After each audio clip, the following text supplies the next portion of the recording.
رات کے پچھلے پہر چڑیلوں کے قبرستان میں چڑیل اپنے شکار کو حاصل کر کے خوفناک آوازوں سے پورا قبرستان گونج رہا تھا۔ اتنے میں ایک چور چوری کرتے ہوئے بھاگ رہا تھا اور پولیس اس کے پیچھے لگی ہوئی تھی۔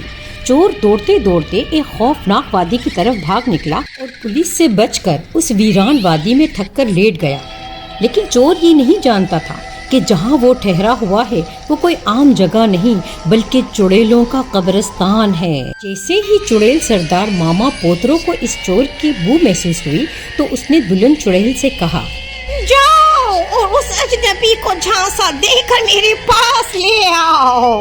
جس پر دلہن چڑیل نے جواب دیا، جو حکم ماما پوترو، میں ابھی آپ کا شکار لا حاضر کرتی ہوں۔ یہ کہہ کر لذیذ کھانا لے کر ایک خوبصورت دلہن کے روپ میں اس چور کے پاس جا کر کہنے لگی، اجی سنیے سوامی، آپ مجھے بہت تھکے ہوئے لگ رہے ہیں، یہ گرما گرم لذیذ کھانا میں آپ کے لیے لائی ہوں، کھا لیجیے نا۔ چور نے رات کے اس سناٹے میں ایک سجی سولی دلہن کو آتے ہوئے دیکھا تو دوڑتے ہوئے کہنے لگا، تم کون ہو اور اس ویران وادی میں کیا کر رہی ہو؟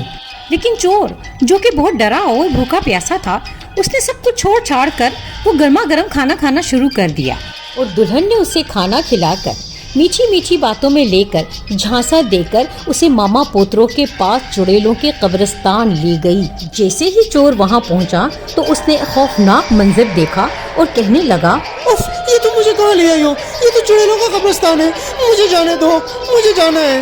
جب بھوتوں اور چڑیلوں نے چور کی یہ حالت دیکھی تو ہنس ہنس کر زور زور سے خوفناک منتر پڑھنا شروع ہو گئے۔ جو خوبصورت دلہن اسے اپنے ساتھ لائی تھی وہ بھی ایک بھیانک چڑیل کی شکل میں تبدیل ہو چکی تھی اور منتر پڑھتے ہوئے خوفناک چڑیل ماما پوترو یہ کہہ رہی تھی، تم ہماری اس بستی میں آ تو گئے ہو پر بچ کر واپس نہ جا سکو گے۔ یہ کہہ کر ایک بھوت گورکن کو حکم دیا اور اس پر جادوئی منتر پڑھ کر اسے زندہ دفنانے لگے۔